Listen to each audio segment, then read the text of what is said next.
Hi, I'm Grant Abbott. I'm Chairman of the Australian SMSF Members Association.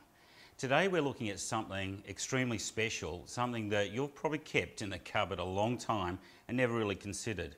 Two absolutely vital subjects, particularly that are very important to people over age 50, and you'll see later on when we get into this DVD, also for people under age 50 in special circumstances. The two subjects that you've kept locked away for a long time are: what are you really going to do in the event that both you and your spouse died yesterday? The magical topic of SMSF estate planning. Now, how are you going to look after your next of kin?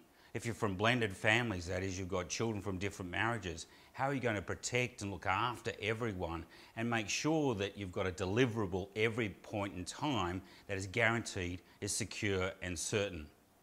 You see, problems is that when a lot of people die with self-managed super funds, and I'm presuming most of you who are looking at this DVD or this video really do have a self-managed super fund, is that they plan to fail. They don't do anything. They use an outdated, perhaps a binding death benefit nomination, which the courts have held is completely invalid inside a self-managed superannuation fund. They completely plan to fail because they don't plan at all. At the end of the day, what will happen is the lawyers get hold of that estate, and as most of us know, there's money on the table there for the lawyers. And of course, what are the lawyers going to do? They're going to last it and protract and make sure there's fights on the table between dependents. And I know this to be the case when I have seen my mother get so emotionally tied up about making sure that her SMSF will, and that's a concept we'll look a bit later, is absolutely secure and certain in the event of her death and also the death of my father.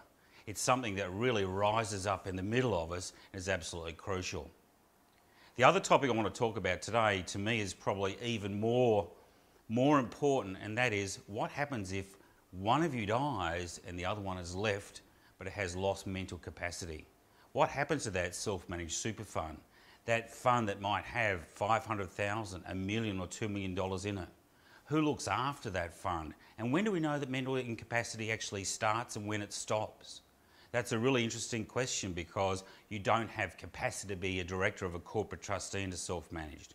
You don't have capacity to be a trustee. So what happens to that money sitting inside that fund? And how can it be safe and certain and secure? Who takes over that fund on your behalf? Is it your children? Is it your best friend? Is it your accountant? Is it your lawyer? Or do you end up going and getting a professional trustee and turning that self-managed super fund into a small APRA fund? These are some of the important questions that we need to look at over the next 30 or 40 minutes. It may be worth your while to actually get a piece of paper and a pad as we go through, start to make some notes. See how this impacts on your family, your lifestyle, and making sure that we keep your estate and your whole finances away from the lawyers. Because I tell you, they're waiting and ready to trap you. So what we want to really look at here in this section is the difference between estate planning and also incapacity planning. It's absolutely crucial. Estate planning is really where you're planning as to what happens to your wealth, that amount sitting inside your self-managed super fund, and for a better part, that's sitting outside your self-managed super fund in the event that you pass away. Now, quite often we tend to get blindsided because we sort of sit down and say, well, that's easy. If something happens to me, it all goes to my spouse. But really the most important thing you need to look at is what happens if you both pass away, because that now starts to bring the children and the grandchildren into play. And you now need to start to be a benefactor as to who's going to get what.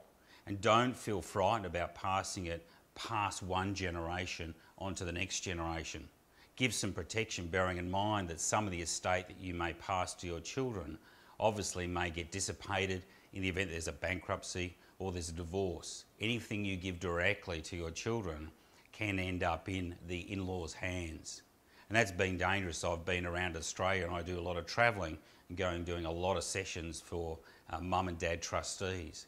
And the number of times in the regional areas I've heard of instances where mum and dad have actually passed the farm over to their son or their daughter, and then effectively at the end of the day the son dies or the daughter dies or they get divorced. Mum and dad are living on the farm, but then the in-law actually kicks mum and dad off the farm. It's happened far too often, and you need to have safety and security. For those people in farms, that's one of the reasons that from a strategy perspective, we always say that that farm should be inside your self-managed superannuation fund. A good advisor would have put it in there to give yourselves a better protection. The other side of the coin is probably a bit more daunting, is that currently in Australia we've got around about 300,000 people suffering from dementia. By 2030, which isn't that far away, that's going to rise to 1 million, which essentially means there's a large slab of baby boomers and there's 4.8 million of us who are going to be suffering dementia. Probably around about 20% of us. Now, if that 20% is inside a self-managed super fund, even if 10% is inside a self-managed super fund, how do we cope? How do we handle with that issue that we lose mental capacity? I mean, if we've got Alzheimer's, the scary thing about it is a person who is contracted or diagnosed with Alzheimer's generally lives for around about 12 years. And do you know what happens? The person who cares for them, looks after, has a tendency to have a lot lesser life expectancy. They pass away before the person with Alzheimer's. How do you plan for that? How do you finance that? And how do you look at that in terms of the context of our self-managed superannuation fund? And that's what we're going to look at in this DVD or this video. We're going to look at estate planning first, and then I'm going to cover incapacity planning, or what happens that you lose your mental capacity. Okay, so now we're going to start to look at estate planning inside a self-managed super fund. I'm presuming by this stage you've already got a will outside of superannuation, and here's the important thing. The Commission of the Courts have also ruled that whatever you've got in a will outside of superannuation bears absolutely no resemblance, no relationship to what you've got inside your self-managed superannuation fund. They are mutually exclusive. So if you've gone and had a chat with your lawyer and your lawyer suggested first off is to pass all your superannuation to your legal estate where it's now open to challenge, effectively it means that you've got a lawyer who really doesn't know much about superannuation. Inside your self-managed super fund, you need to have legal counsel or a good advisor who really knows their stuff, who can tell you exactly what to do with your self-managed super fund. It is only at a very, very last resort that you transfer your money from your self-managed super fund over to your estate and get passed through your will. You see, as soon as it passes from your self-managed super fund, where it's looked after by Commonwealth law, over to your estate, which is looked after by state-based law, is now subject to the challenge. Katz and Grossman was an instance of this where we had both a daughter and a son, where dad died, left $1 million sitting inside his self-managed superannuation fund. The daughter was the remaining trustee of the fund. Dad thought he'd done a binding death benefit nomination whereby the monies were going to be passed down to the estate and then be split 50-50. The daughter decided that as she controlled the fund, she wanted to take the whole $1 million and really stuff the brother. At the end of the day, the brother took a challenge to the Supreme Court of New South Wales. The Supreme Court of New South Wales said, well, that binding death benefit nomination your dad did really is irrelevant.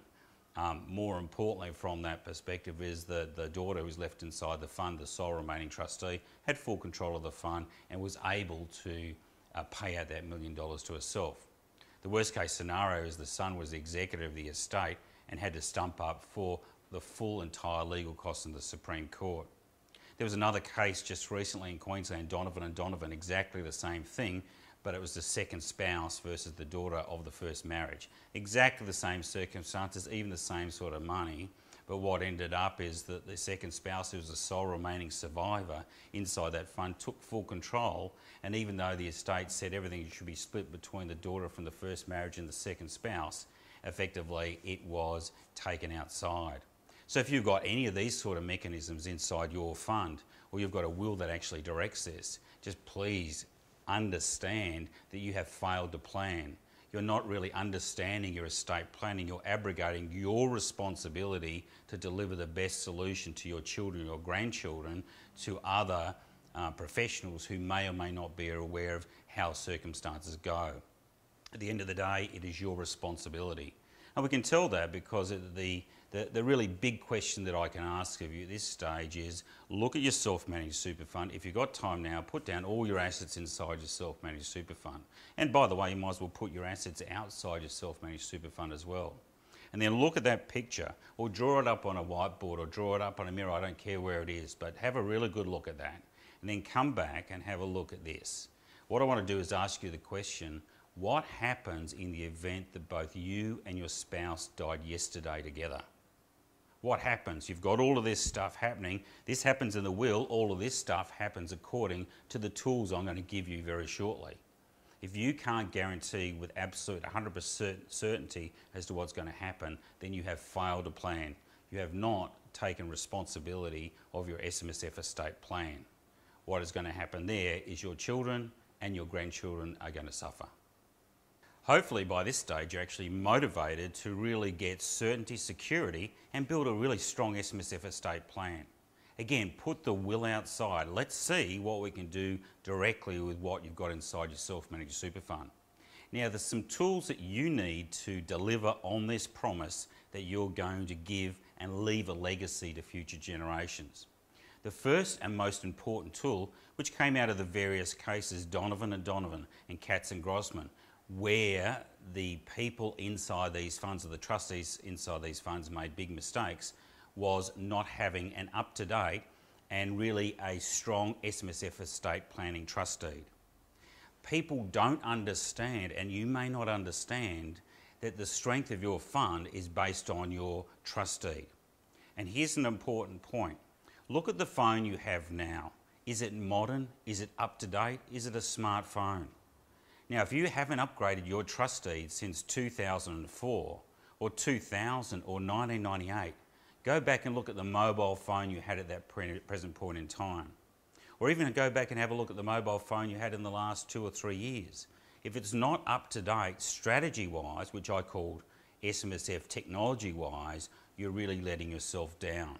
You need to have a good, strong understanding, and more importantly, you need to read that deed. You need to understand exactly what you can and cannot do inside that deed.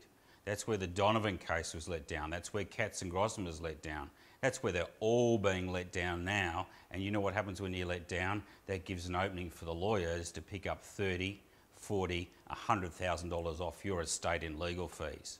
Oh, what joy it is for those guys. So some of the tools, first off, is that quite often you've probably heard about a binding death benefit nomination. The problem about that in both Katz and Grossman and Donovan, it didn't work. The Commission has given a ruling on this. In Donovan and Donovan, it's the same thing, is that binding death benefit nominations, which really come under the SIS Act or the SIS regulations, do not apply and have never applied inside a self-managed super fund. So if you've got one of those, effectively it's rendered invalid, which means you go back to like Katz and Donovan, where the sole remaining trustee actually has full control of that superannuation fund. So make sure that you go beyond that, get motivated, don't look at that. A good deed, another deed, and certainly the deed that I've drafted up, has inside it as 2 key tools, and we're going to look at 3, but 2 key tools. First off is the SMSF will. An SMSF will is just a simple term like a will outside your superannuation fund that applies to your superannuation fund. It leaves a set of directions as to what you want to happen in the event of your death. How are those super benefits going to be placed out? Are you going to leave amounts out to the children? If they're over 25, they must be taken out as a lump sum. For those parts that we call taxation components, and it's certainly not the context of this DVD to give you a whole list of what the tax consequences are, or what a taxable versus a tax-free component is, that's really up to your specialist advisor to help you there. But for the taxable component coming out, effectively is a maximum tax rate of 16.5% to your children who are non-dependents. Now, bearing in mind, dependency is a pretty flexible issue. We may still have children living at home at age 43 who can still be financially dependent upon us, whereupon those monies going out would effectively be tax-free. But again, this is where your advisor can really look after you. Today we're really looking about planning and context in terms of your self-managed super fund. So we're setting down a set of directions. We can either pay it out to our children, or if our grandchildren are our dependents, and again you'll need to have special advice and set up dependency declarations for this, that if you've got them living off your self-managed or living off your finances, you're improving their value of life, it's almost like you're giving them a living expense, they may well be a dependent and a financial dependent. But again, really get good, strong advice on that one. So for children over age 25, we can only pay a lump sum. For children under age 25, we pay them an income stream. This arises from our SMSF will and can last up to age 25. The beauty about that is when that income is paid out to them, generally it may be taxed at no more than 15% in their hands. It may well be completely tax-free. Again, this is why you need to have really good planning advice. You plan, someone else will then work out the tax consequences. So an SMSF will can even go down further. As I said before, one of the strategies is for farmers to potentially put their farm inside their self-managed super fund.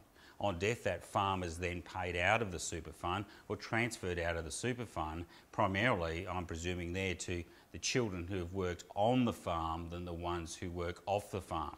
So if you transferred it into your will, effectively what's going to happen there is that that's now going to be subject to challenge. Whereas if it's actually being passed directly out of your self-managed super fund will, then effectively it's not open to challenge. Fantastic little great strategy for you to look at. And that can happen with business premises. It can happen with a whole range of things. You can pass things out directly. And that's the beauty about the SMSF will. You get it in, you get it signed, it's locked and loaded there. Now another one which is pretty important is that SMSF wills generally apply to our accumulation side.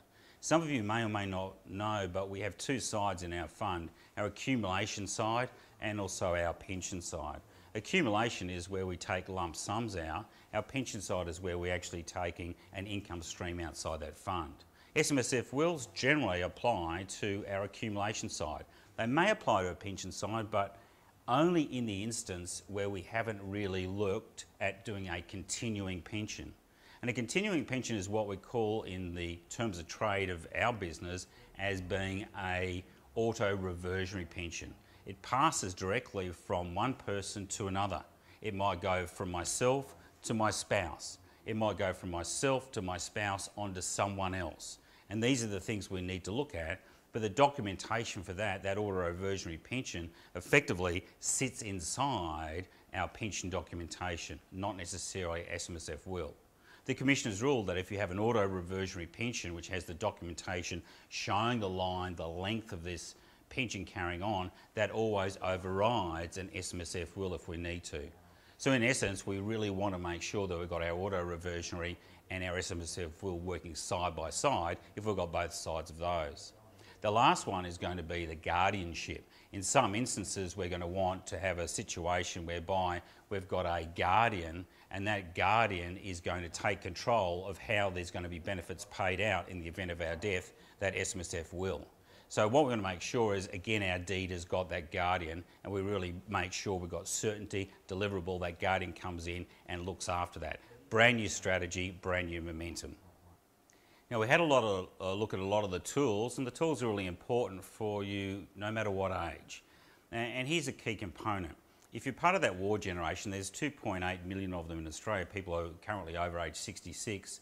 You know, this DVD is really important for you. Many of you have failed to plan your SMSF estate plan, so now it's time to sit down and look, if you're not feeling comfortable about it, watch this 2 or 3 times and then go and get a really good advisor who's really going to look after your SMSF estate planning needs. That may be a lawyer, it may be an accountant, it might be a financial planner. In any instance, they should really be regulated by ASIC to provide advice for self-managed super funds. They need to meet their qualifications and also their standards. The baby boomers, such as myself, those people who are born prior to 1964, born after 1946, so they're around about 48, 49 now, up to age 65, 66. It's really essential for you to get your estate planning affairs into gear. The younger ones, and I would now put for those Gen Xers, those people who were born after 1964, who are now finding their way into self-managed super funds, you now need to possibly boost up your estate plan. Look at what your desires are in the event of your family, in the event that you die, and start to construct what we call an insurance strategy around that fund. It is now mandatory for all trustees, and it doesn't matter whether you're 80, 90, whether you're 35 or 30 or 50 or 45. All trustees must now, while they're doing an investment strategy, also countenance an insurance strategy. Again, go back to your deed. If your deed doesn't have the capacity to do an insurance strategy, which is now required at law, it now means your deed is invalid and needs to be upgraded. Just on that deed, I would say you need to really upgrade your deed every 2 years, possibly every year, simply because of all the changes in the law, the understandings, the new cases. We want to make sure we've got modern technology. Go back to that phone analogy.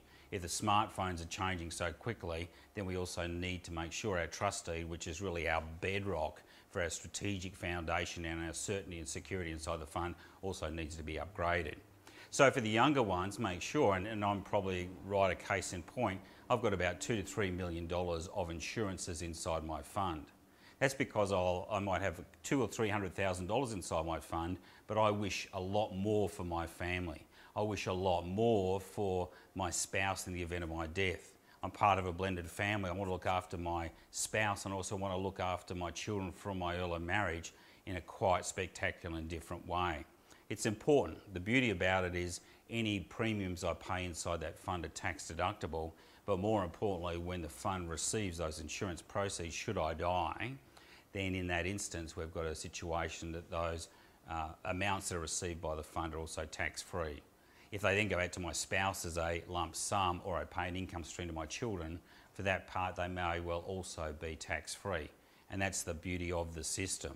So have a look at it. As I said, insurance strategies are now required, absolutely mandatory at law. And what we need to do now is ensure they're embedded irrespective of the age of the trustees. You may simply have an insurance strategy and say we're not covering insurance because our members are too old. But for the younger ones, take the opportunity, see the strategy, see the benefit of really looking after your family in the event that you really desire, not simply giving away a few crumbs at the table. And finally, as the end of this SMSF estate planning segment, we've got the beautiful context of what to do with blended families. That's what we saw in Donovan and Donovan. I've got the same case. In fact, there's many hundreds of thousands of Australians out there who've been married, divorced and been remarried again. Some even more than once or twice. I met one advisor once who'd actually been married 3 times and had 4 children from those 3 different marriages. Can you imagine sitting down and doing their SMSF estate plan? But that doesn't mean you don't think about it. That means you actually have to just spend a bit more time with a really good quality advisor or yourself, that you can sit down and ask those really hard questions. What happens in the event that we both die together? What happens in the event that I die by myself? How am I going to look after my spouse from my current marriage and my children from a different marriage? We can actually do that through an auto-reversionary pension if we want. We can actually make sure the spouse from our latest marriage just gets an income stream and no capital, with the capital passing over to the children from my first marriage. We can make sure Donovan and Donovan really is now history. We can do things through the SMSF will, but it's important for you to sit down and plan. Also start to think about, well, should grandchildren be in there? How should I look after it?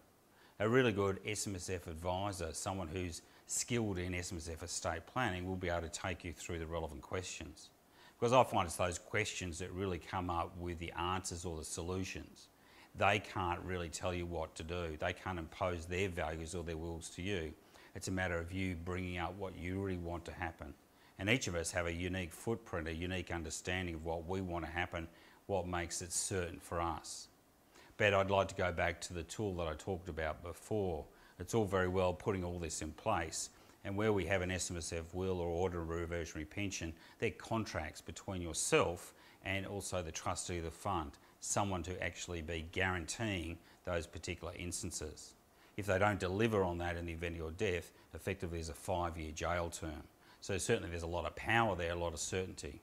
But what we also want to do is potentially put in someone who's a guardian, have someone who's a member inside that fund. It may be one of our children, it might be a lawyer or a member. They may have nil balance inside that fund, but they're the only ones who can really deliver on your promise. They'll make sure that the trustee of the fund really sits to the nth T and makes sure that everything is delivered according to your wishes. So guardianships are absolutely crucial to blended families, and are really now a special strategy, a new technology that's really only being delivered into SMSF funds and also trust deeds in the last 6 months. I've just put one in the last year inside the fund that I've done or the one that I've drafted up. But anyway, that's SMSF estate planning. Contextually, how we're looking at it is we haven't gone into the detail in terms of tax. You can go online and find that. You can have a chat with your advisor about that. The main thing is to give yourself a plan for all circumstances. Because at the moment, many of you are sitting there, you've failed to plan, and if you fail to plan, at the end of the day, there's only one who's going to be really rewarded with it. And don't say your children won't fight. That's, if you have got, that's Katz and Grossman. Don't say your spouses and your children from their first marriage have got to fight. That's Donovan and Donovan. They're absolutely guaranteed, and I've seen fights over $50,000. So you can imagine if you've got more than $50,000 inside that fund. So please take away from this, make sure you get your estate planning affairs in order. And I don't care what age you are, just make sure you get it in order. Okay, let's start to switch tack and have a look at pre-SMSF estate planning. We're already in that forward-thinking mode, but there's a chance, and it's not a slim chance anymore, but it's a really strong chance that perhaps either yourself or your spouse may end up being mentally incapacitated. And it may only be for 3 weeks, it may be for 4 weeks, could be for 3 years, could be for 4 years or 12 years. Go down that Alzheimer's path and you're looking potentially 12 years of incapacity. Now, self-managed super funds are great tools for us to take control. By the very nature, though, of mental incapacity means that we no longer have control. We've got controllers now taken away from us by the state. And as a consequence of that, we can't be a director of a corporate trustee. We can't be a trustee of a superannuation fund. So now we need to start to plan for that. And cross our fingers that never happens, but at some point in time, we need to do and say and look and feel at what's going to happen. So here's the big question. In the event that your spouse, or if you're the last person standing inside the fund, in the event your spouse is not there, you're the last person standing inside the fund, what is going to happen to the fund in the event that you lose capacity? And this may be physical but also mental incapacity. What is going to happen with that particular fund? And now what we want to do is investigate those particular circumstances. So the first tool we've got is much the same as we looked at in estate planning, and it's the same tool for everything you do inside your self-managed super fund. And what would that tool be? That's right, it's the trustee, the SMSF trustee that you're running with the fund. You've got to go and have a look at what happens in the event that one of the members are incapacitated. Some of the older deeds, and this is very, very scary, a number of old deeds pre-2002 say that your members' benefits are forfeited. They were the laws of that time. Can you imagine in the event that you lost capacity, your benefits are forfeited and sit inside a reserve of the fund? You don't want that to happen. You want security and certainty. So what do you really want to happen? You can either, and here's a couple of strategies, you can either move outside the fund, get someone, because if you don't have capacity, get someone to cash up that fund and move it over into a retail or an industry-based fund. Do you want them to look after that for you? Because at that point in time, you're going to have what we call a legal personal representative, someone who may have your enduring power of attorney who's really going to control all your financial affairs. If it's outside of super, if you haven't laid down terms and conditions over their enduring power of attorney, they're really going to have full control over those finances. They may just take a trickle down, a small amount out to look after you. You could find yourself up, and this is a bit of a laugh, you could find yourself up in Bali at the Bali Bagus retirement home being looked after with a bowl of rice.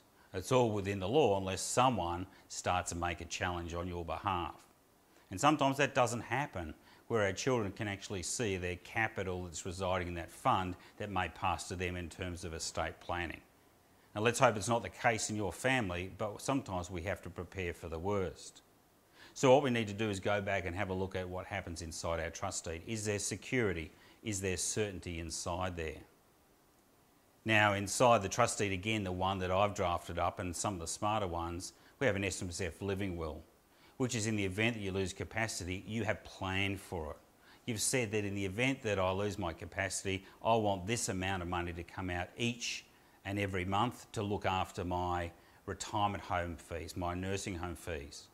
Some people have actually gone to the next degree and said, in the event that I lose mental capacity, my spouse is no longer by my side, a certain amount inside the fund is to be used to go and secure this nursing home place. Because I can tell you the next 10 or 20 years, if we're now going up to 1 million potentially baby boomers who are going to lose their, they're going to lose their sanity and going to be Alzheimer's bound or dementia bound, there's simply not going to be enough aged care places around, particularly in the suburb that you live in at the moment. How would you feel about putting outside or taking out of your suburb and going and living up in Coolangatta or somewhere where there happens to be the only place for aged care facility for you, away from your family and friends? What sort of life is that for Alzheimer's? You need to have some sort of contact, some sort of regrouping of your memory. So again, we can actually start to plan. Like the SMSF will, it's a set of directions of what's going to happen in the event that you lose mental capacity. Put that down in play, put it down as a document, and then that document then becomes binding on the trustee, whoever carries on from you. The other important thing is that we need to say, well, who is then going to step inside that fund to make sure these wishes are carried out? You see, we might have our children as their enduring powers of attorney. They might step in and act as trustee. But if that SMSF will or that living will isn't in place, then they have full control. It's going back to Katzengrossman and Donovan, but a living state. So what we need to really do now is actually put that in place and maybe start to use that guardianship again. Remember that new technology, that new strategy I talked about in terms of SMSF estate planning? It applies even more inside a living will. You put that down and absolutely guaranteed. So if you want a lot more security, we can go another version of the process, and that is to get a professional trustee in.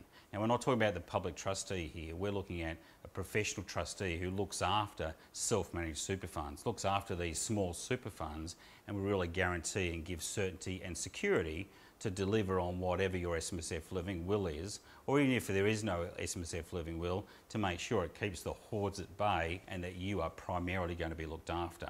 That is their job, that's their role and responsibility, and they're regulated by the Australian Prudential Regulatory Authority, the same one that regulates the banks. So there's absolutely certainty, security there for you.